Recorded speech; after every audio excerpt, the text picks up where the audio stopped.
몬테비도 1965년 3월 현지 경찰은 빈 아파트에 들어가 피 묻은 상자를 발견한다.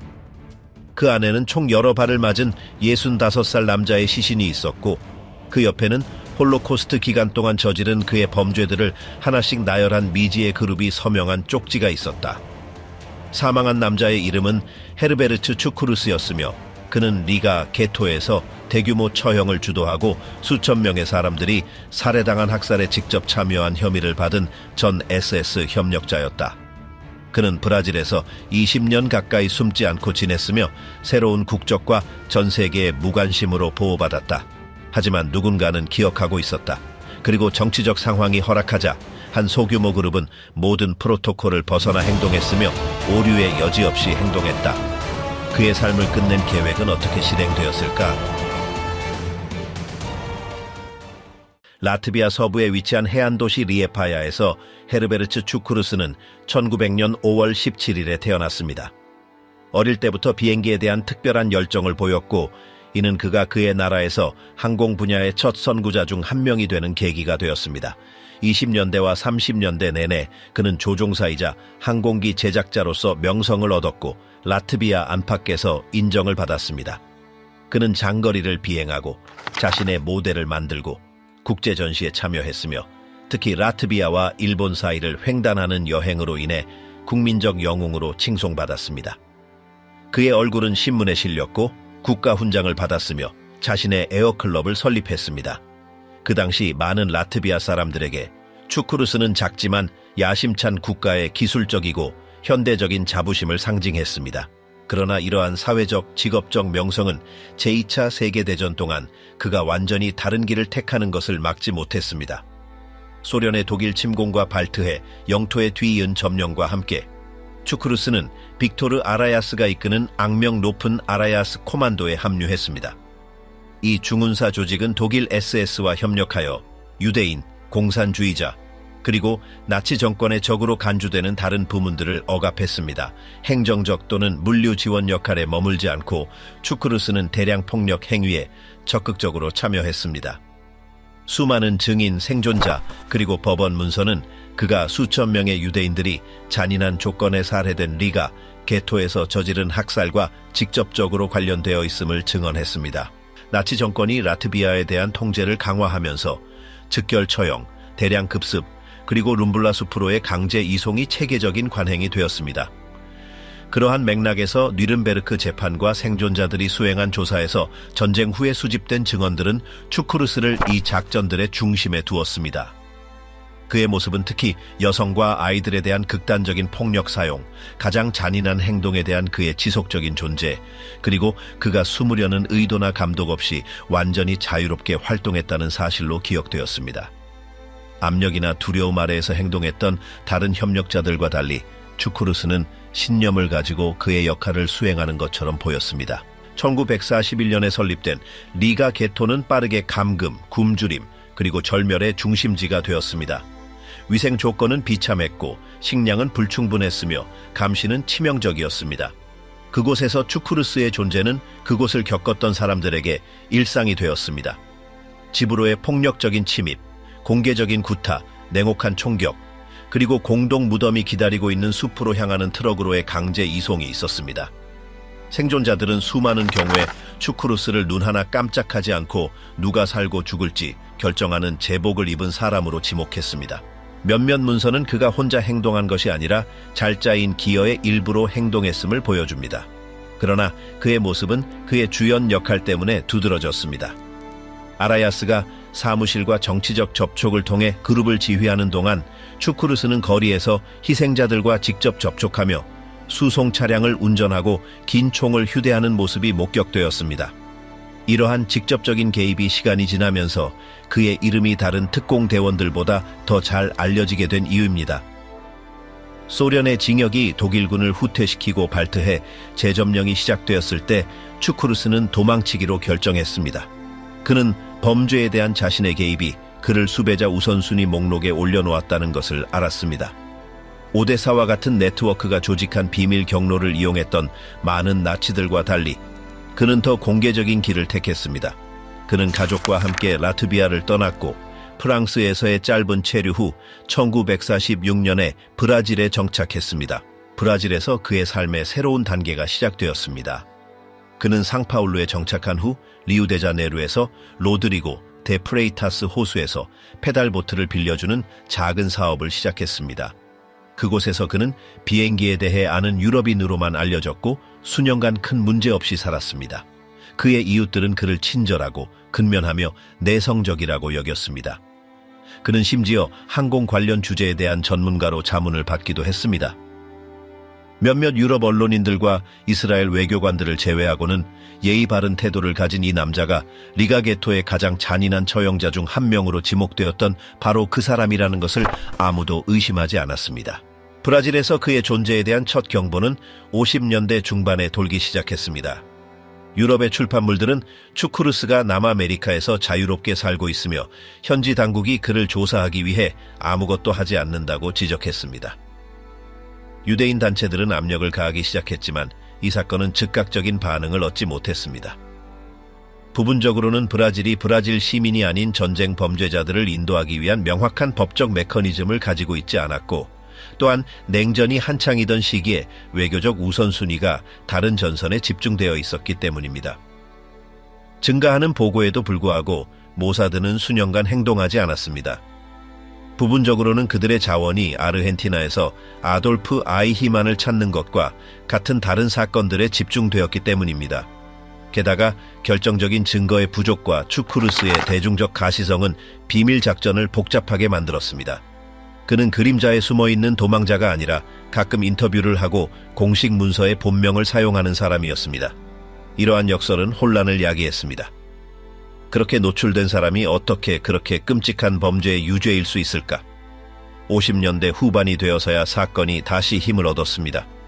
일부 새로운 증언들이 모사드에 접수되었는데 그 중에는 리가 게토에서 살았던 생존자들의 이야기가 포함되어 있었고 그들은 의심 없이 추크루스를 지목했습니다.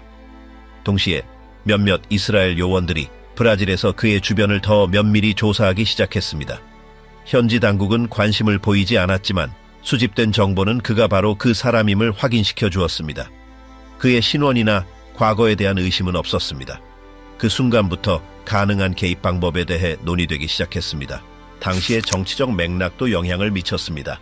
1960년에 아이히만 납치는 전쟁 범죄자에 대한 이스라엘의 전략의 전환점을 찍었습니다. 비록 그 사건은 납치와 공개 재판을 통해 해결되었지만 이스라엘이 필요하다고 판단될 때 해외에서 행동할 의사가 있다는 것을 또한 분명히 했습니다. 이 새로운 시나리오에서 추크루스와 같은 인물들은 더 이상 활동적인 위험을 나타내지 않더라도 중화되어야 할 상징적인 위협으로 간주되기 시작했습니다. 그를 어떻게 처리할지에 대한 내부 논쟁은 의견을 갈라놓았습니다. 일부는 아이히만에게 일어났던 것처럼 새로운 체포작전과 예루살렘으로의 이송을 옹호했습니다. 다른 이들은 그의 언론 노출과 남아메리카의 상황이 그 모델을 비현실적으로 만든다고 주장했습니다. 법적 절차 없이 직접 처형하는 옵션이 힘을 얻기 시작했습니다. 그것은 단순히 정의에 관한 것이 아니라 메시지를 보내는 것이었습니다. 유대인 절멸에 참여했던 그 누구도 수십 년이 지났더라도 안전하다고 느껴서는 안 된다는 것입니다. 젊은 시절 항공 공적으로 찬사를 받았던 헤르베르츠 추크루스의 모습은 적극적이고 잔인한 협력주의의 상징으로 변했습니다. 그의 이야기는 가장 극단적인 모순을 나타냈습니다. 국가적 자부심을 위해 세계를 비행했던 사람이 무장하지 않은 민간인을 처형하기 위해 리가 거리를 걸었던 바로 그 사람이 되었습니다. 이 모순이 몇 년 후 재판 없는 그의 제거를 정당화했습니다. 한편 브라질에서의 일상생활에서 추크루스는 단순한 일상을 유지했습니다.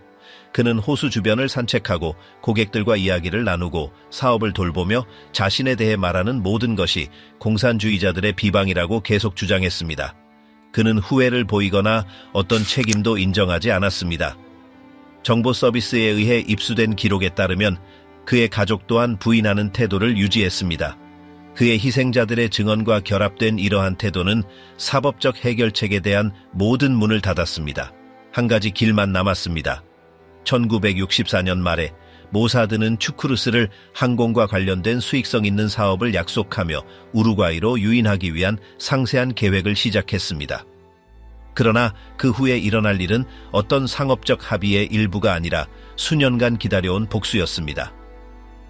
브라질에 상륙한 후 발트해의 죽음의 흔적을 남겼던 그 남자는 겉보기에는 전혀 의심스럽지 않은 일상을 꾸려나가기 시작했습니다. 그는 인구 밀집 지역의 개방적인 도시에 정착했는데 끊임없이 유입되는 이민자들 때문에 새로운 얼굴은 거의 눈에 띄지 않았습니다. 그는 당시 이미 유럽인 공동체가 잘 정착되어 있었고 어떻게 행동해야 하는지 안다면 큰 어려움 없이 익명성을 유지할 수 있었던 대도시 상파울루를 거점으로 삼았습니다. 그곳에서 그는 기계 및 항공 분야의 훈련을 활용하여 몇 가지 소규모 사업을 시작했습니다. 그중 하나는 상업지구에 있는 작은 엔진 수리점이었고 나중에는 사업을 다각화하여 지역 관광객들이 찾는 호수에서 수상 페달 보트 대여 서비스를 제공하기 시작했습니다. 이 사업은 비록 규모는 작았지만 그가 문제없이 생활을 유지할 수 있게 해주었고 무엇보다도 그에게는 일에 헌신하고 어떠한 논란과도 거리가 먼 사람이라는 인상을 주었습니다. 중앙 유럽 이민자들의 존재에 익숙했던 이웃들은 결코 그의 이름을 과거의 범죄와 연관짓지 않았고 추크루스 본인도 라트비아나 전쟁 시절에 대한 언급을 피했습니다. 한편 브라질은 당국이 전쟁 범죄자에 대한 국제수사에 항상 적극적으로 협력하지는 않던 나라였습니다. 유엔의 일원이었고 외교 포럼에서 나치즘을 비난했지만 실제로는 직접적인 압력이나 매우 구체적인 공식 요청이 없는 한 신규 이민자들을 추적하는데 보안 당국이 큰 관심을 보이지 않았습니다. 이러한 맥락에서 추크루스는 자신의 삶을 조용히 재건할 이상적인 터전을 찾았으며 어떠한 실제 위협도 바다 건너편에 남아있다는 것을 알고 있었습니다. 같은 시기에 나치 정권의 다른 구성원들도 라틴 아메리카에 정착하기 시작했습니다. 일부는 동조자 네트워크가 조직한 경로를 통해 도착했는데 종종 성직자나 유럽 항구의 부패한 관리들의 협력을 받았습니다. 아르헨티나와 칠레는 빈번한 목적지가 되었고 브라질은 다소 덜 노출되었지만 상당수의 전직 군인, 과학자, 히틀러 정권과 관련된 관료들을 수용했습니다. 일부는 작은 도시에 은신했고 다른 일부는 대도시에서 공개적으로 살며 그들의 악센트가 군중 속에서 눈에 띄지 않게 지냈습니다. 추크루스 사건의 특별한 점은 그의 통합이 국가의 공모나 비밀 네트워크에 의존하지 않았다는 것입니다. 단순히 미디어의 주목을 피하고 신뢰할 수 있는 일상을 유지하는 것으로 충분했습니다. 그는 여느 소상공인처럼 행동했고 박람회에 가고 지방자치단체 허가를 관리했으며 아내와 자녀들과 함께 가정생활을 했습니다. 공식 기록에서 그의 이름은 경보를 울리지 않았고 그의 행동 또한 지방당국의 의심을 불러일으키지 않았습니다. 심각한 추적을 활성화할 만큼 충분한 세부 정보가 담긴 국제체포영장은 없었으며 그의 오래된 범죄는 특정 역사가 및 활동가 집단에는 알려져 있었지만 브라질 언론에는 보도되지 않았습니다. 10년 이상 동안 그의 상황은 변하지 않았습니다. 아르헨티나나 우루과이와 같은 나라에서 상당한 존재감을 가졌던 라틴 아메리카의 유대인 공동체는 그의 행방을 알지 못했습니다. 브라질에서는 지리적 분산과 정확한 정보에 대한 접근성 부족으로 인해 어떠한 고발 시도도 어려웠습니다. 여기에 더해 전쟁 후 몇 년 동안 국제적 우선순위가 바뀌었다는 사실도 한몫했습니다. 냉전, 한국전쟁, 중동의 긴장은 외교적 관심의 중심을 차지하며 가장 시급한 목록에 오르지 않은 나치 전범 추적을 후순위로 밀어냈습니다. 국제적으로 일부 인권단체는 도피 중인 범죄자들의 파일을 업데이트하기 시작했고 헤르베르츠 추크루스라는 이름은 몇몇 주변부 보고서에 다시 나타났습니다. 그러나 오랫동안 정보기관이나 국제재판소는 그의 사건을 우선순위에 두지 않았습니다. 이러한 비활성 상태의 일부는 직접적인 증거의 부족 때문이었는데 많은 증인들이 사망했거나 찾을 수 없었기 때문입니다. 또한 리가 게토 학살에서 그의 역할은 생존자들에 의해 기록되었지만 아돌프 아이히만이나 요제프 맹겔레와 같은 인물들의 가시성에는 미치지 못했습니다. 모사드는 그 시절 다른 작전들을 우선시했습니다. 적대국 침투, 무기 프로그램 정보 입수, 분쟁 지역에서 취약한 유대인 공동체 보호에 더 집중했습니다. 나치 전범 추적은 활동의 극히 일부에 불과했고 가장 상징적인 사건들만이 해외 작전으로 실행 가능하다고 여겨졌습니다. 추크루스는 이러한 요건을 충족하지 못했습니다. 그의 프로필은 그 당시 위치 추적 및 제거 작전에 필요한 자원 배치를 정당화하지 못했습니다. 그러나 이러한 상황은 1950년대 중반에 변하기 시작했습니다. 유럽 언론의 일부 기사에서 리가의 처형자가 브라질에서 본명으로 살고 있다고 언급했습니다. 이러한 출판물들은 비록 범위는 제한적이었지만 외교관 활동가, 유대인 디아스포라 구성원들 사이에서 유포되기 시작했습니다. 이 글들 중 하나가 모사드 요원들의 손에 들어갔는데 그들은 처음에는 그 정보를 그다지 중요하게 여기지 않고 보관했습니다. 나중에 지정학적 긴장이 다소 완화되고 역사적 정의에 대한 내부 논의가 다시 시작되면서 추쿠루스라는 이름이 작전 레이더에 다시 포착되었습니다. 최종적인 계기는 여러 요인의 조합에서 비롯되었습니다. 한편으로는 이스라엘 정보기관의 성장이 우선 임무에서 자원을 분산시키지 않고 오래된 사건을 추적하는 데 전념하는 특정 부서들을 개발할 수 있게 했습니다. 다른 한편으로는 생존자들과 그 후손들의 압력이 제도적인 형태로 나타나 단순히 파일만 보관하는 것 이상의 조치를 요구하기 시작했습니다. 그리고 마지막으로 상징적인 요소가 있었습니다. 그것은 이스라엘이 잊지도 용서하지도 않았으며 수십 년 동안 숨어 지냈던 사람들조차 기다릴 줄 아는 이들의 조용한 행동에 의해 도달될 수 있다는 것을 보여주는 것이었습니다. 이러한 새로운 맥락에서 추쿠루스는 잊혀진 이름에서 작전 가능성이 있는 목표로 바뀌었습니다. 그가 본명으로 살고 있다는 사실은 물류를 용이하게 했습니다. 그가 누구인지 어디에 숨어 있는지 알아낼 필요 없이 단순히 언제 어떻게 개입할지 결정하기만 하면 되었습니다. 관련 없는 그림자에서 정당한 표적으로의 이러한 전환은 모사드 역사를 바꾸고 중동 밖에서 가장 위험한 작전 중 하나를 시작하는 단계의 시작을 알렸습니다. 브라질 호수 옆에서 수상 페달 보트를 팔던 라트비아 이민자의 운명은 그가 아직 알지 못했지만 새로운 방향으로 나아가기 시작했습니다. 행동에 대한 결정은 즉각적이거나 만장일치로 이루어지지 않았습니다. 접수된 보고, 리가 게토의 살인자로서의 그의 과거에 대한 증거, 그리고 전쟁 후 수집된 증언에도 불구하고 이스라엘 정보국은 이집트를 위해 일하는 나치 과학자들이나 유럽에서 여전히 활동하고 있는 고위 나치 관계자들과 같은 다른 목표들의 우선순위를 두었습니다. 그러나 시간이 지나고 홀로코스트 범죄가 국제적인 기억 속에서 더 가시화됨에 따라 추쿠루스의 모습이 다시 부각되었습니다. 그때 최종 결정이 내려졌습니다. 사건 기록이 재활성화되어 비밀 작전 책임자 중 한 명의 책상으로 옮겨졌습니다. 이번에 달랐던 점은 단순히 개인적인 처벌을 넘어 상징으로서 추쿠루스를 제거하려는 접근 방식이었습니다. 이 작전은 단순히 그를 처형하는 것뿐만 아니라 처벌받지 않고 살 수 있다고 믿었던 사람들에게 명확한 메시지를 남겨야 했습니다. 첫 번째 단계는 의심을 사지 않고 목표물에 접근할 수 있는 신뢰할 만한 계획을 세우는 것이었습니다. 그들은 단순히 상파울루에 도착해서 그를 암살할 수 없었습니다. 무모한 움직임은 요원뿐만 아니라 브라질의 나머지 유대인 공동체도 위험에 빠뜨릴 수 있었기 때문입니다. 그래서 함정은 인내심을 가지고 짜여졌습니다. 완벽하게 만들어진 문서로 가짜 신원이 구축되었습니다. 계획을 이끌 요원은 남아메리카에서 항공사업을 개발하는 데 관심이 있는 것으로 추정되는 스위스 사업가 안톤 쿤즐레라는 이름을 채택했습니다. 이 프로필은 아직 비행기 공장을 운영하고 관광 비행을 제공하던 추쿠루스에게 접근하기에 이상적이었습니다. 이 프로필은 그가 인정과 돈을 수반하는 어떤 제안에도 취약하게 만들었습니다. 요원은 첫 비공식 만남을 성공시켰습니다. 그의 과거 조종사 경력에 대한 감탄을 가장하며 그는 직업적 존경을 기반으로 관계를 구축하기 시작했습니다. 몇 주가 지나면서 신뢰는 커졌습니다. 아무것도 의심하지 않던 추쿠루스는 일화를 공유하고 항공에 대한 자신의 비전을 이야기하며 새로운 시장으로 사업을 확장하려는 자신의 열망을 숨기지 않았습니다.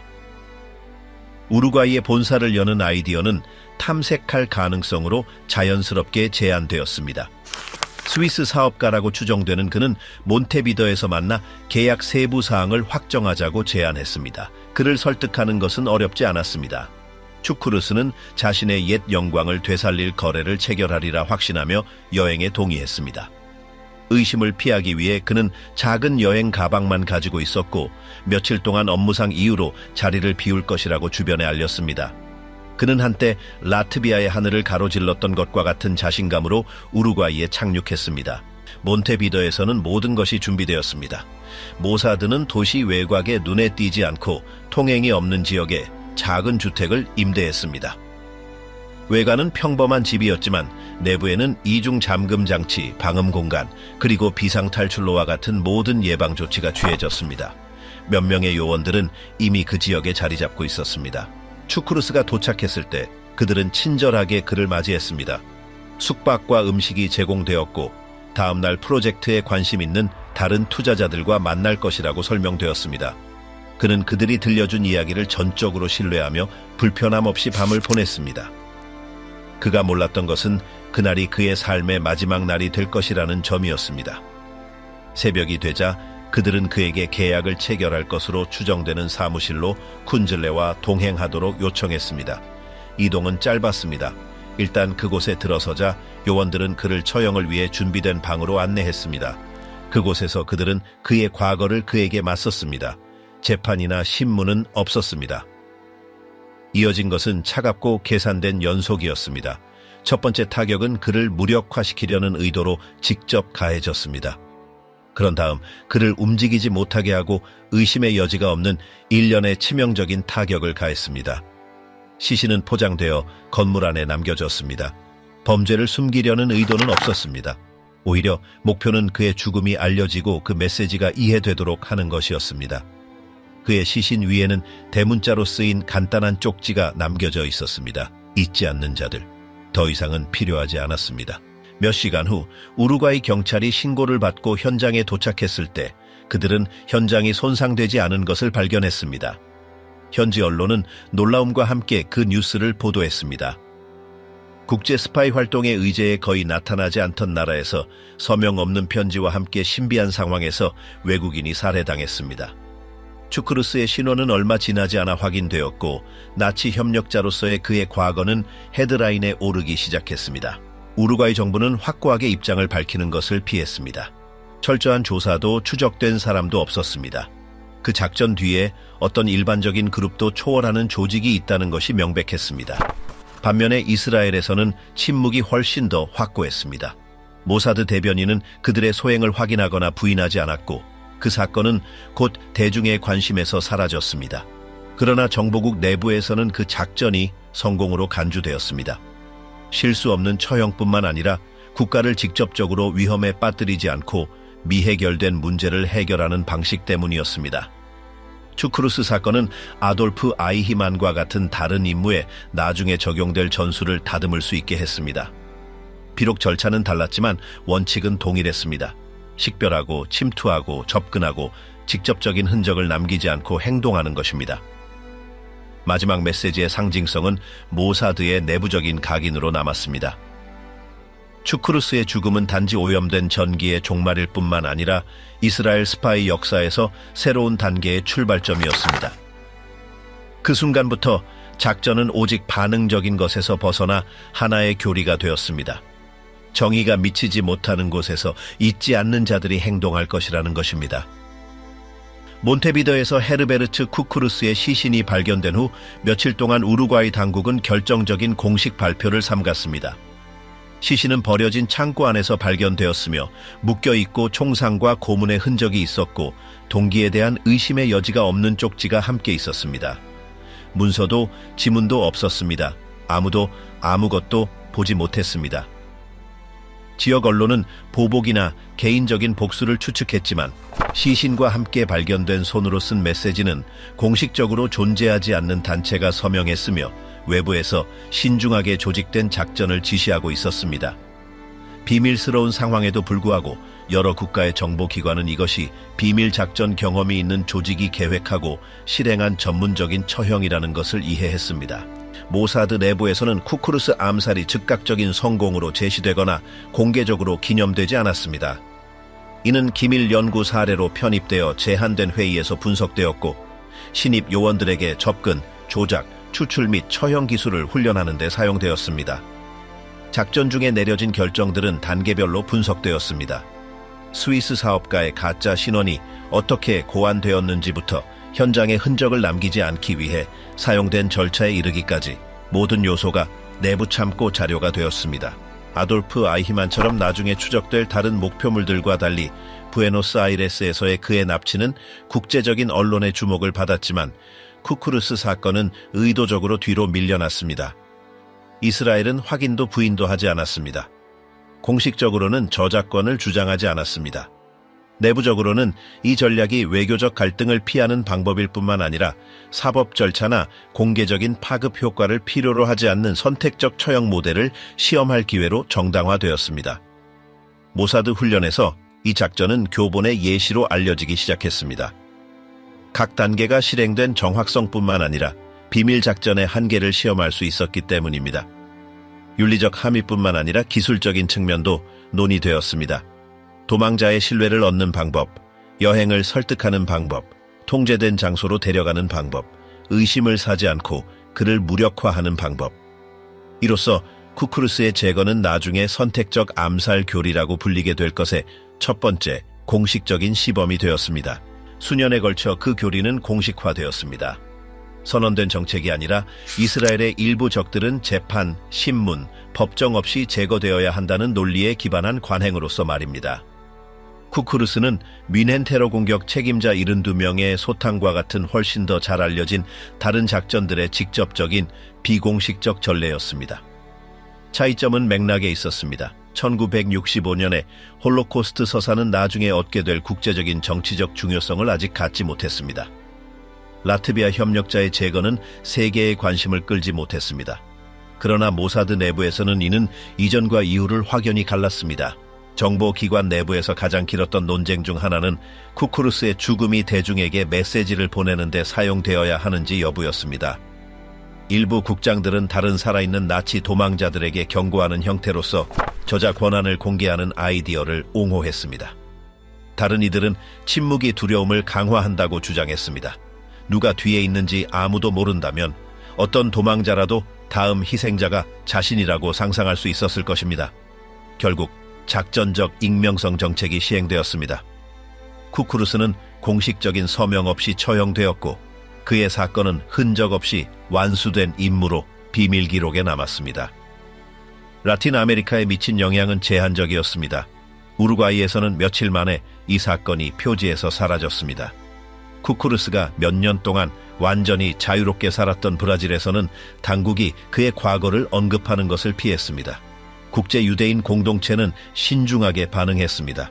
리가 게토의 일부 생존자들은 그 이름과 이야기를 알아보았지만 추모나 공식 성명은 없었습니다.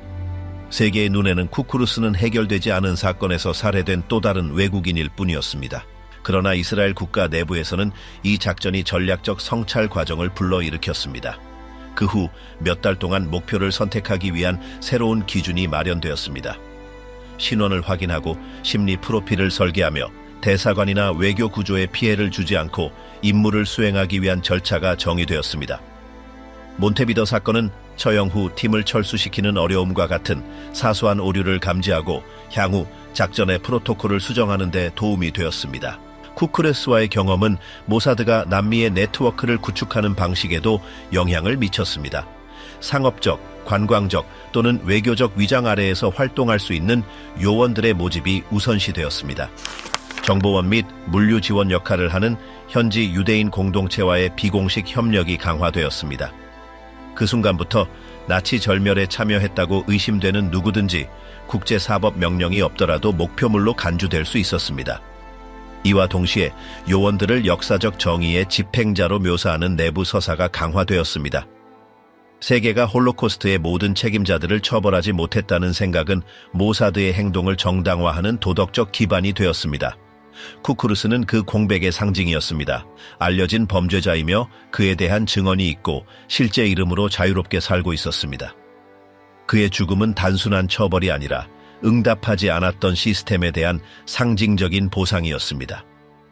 모사드의 지도자들은 작전의 세부 사항을 검토하면서 사후 침묵의 중요성을 강조했습니다. 이는 팀의 안전을 보장할 뿐만 아니라 모호성을 유지했기 때문입니다. 범죄를 자신들에게 귀속시키지 않음으로써 이스라엘은 국제기관 앞에서 이를 정당화할 필요가 없었고 외교적 항의에 응답할 필요도 없었습니다. 서명이 없는 것은 작전을 일반적인 위협으로 만들었습니다. 누구든지 다음 표적이 될 수 있었고 세계 어디에서든 예고 없이 말입니다. 수십 년 후에도 쿠쿠루스 사건은 훈련 세션에서 계속 언급되었습니다. 관련된 요원들의 이름은 공개 기록에 남지 않았습니다. 내부 문서는 높은 보안 등급으로 분류되었습니다. 어떤 훈장도 수여되지 않았고 어떤 보고서도 발표되지 않았습니다. 몬테비더에서 사용된 모델은 다른 시나리오에서도 변형되어 재현되었습니다. 유럽, 중동, 아프리카, 라틴 아메리카에서 흔적을 남기지 않고 적을 찾아내고 감시하고 제거하는 유사한 기술이 적용되었습니다. 쿠쿠루스에 대한 작전은 체포하거나 신문하거나 인도할 필요가 없음을 보여주었습니다. 계획하고 접근하고 실행하고 사라지는 것으로 충분했습니다. 그것이 조직의 기록에 새겨진 주요 교훈이었습니다.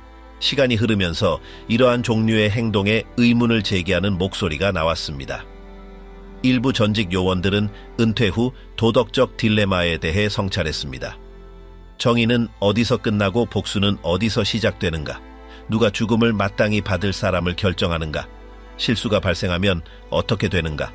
그러나 이러한 질문들은 모사드 내부에서 설 자리를 거의 찾지 못했습니다. 우선순위는 윤리적 논쟁이 아니라 효율성이었습니다. 그리고 쿠쿠루스 사건은 작전적인 측면에서 의심할 여지 없는 성공이었습니다. 쿠쿠루스 암살은 법적 파급 효과가 없었습니다. 어떤 국가도 공식적인 항의를 제기하지 않았습니다. 어떤 법원도 조사를 시작하지 않았습니다. 이 사건은 범인 없는 범죄로 기록되었습니다. 제도적 정의의 부재가 바로 모사드의 논리를 강화한 것이었습니다. 법적 메커니즘이 작동하지 않는다면 누군가는 행동해야 한다는 것이었습니다. 이것이 몬테비더의 선례에 힘입어 유사한 미래 작전들을 정당화하는 전제가 되었습니다. 돌이켜보면 모사드 분석가들은 이 사건을 두 시대 사이의 전환점으로 간주했습니다. 쿠쿠루스 이전에는 조직이 고전적인 정보활동, 감시, 정치적 스파이 활동에 주력했습니다. 몬테비더 이후에는 치명적인 임무를 전략의 필수적인 부분으로 통합하기 시작했습니다. 선택적 암살 교리는 법으로 탄생한 것이 아니라 우루과이 지하에서 서명 없는 조용한 작전으로 시작되었습니다.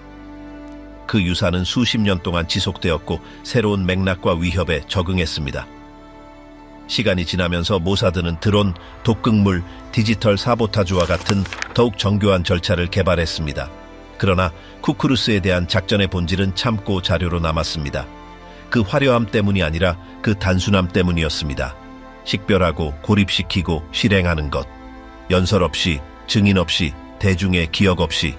짧은 쪽지 하나와 어딘가에는 잊지 않는 사람들이 있다는 기억만으로 말입니다.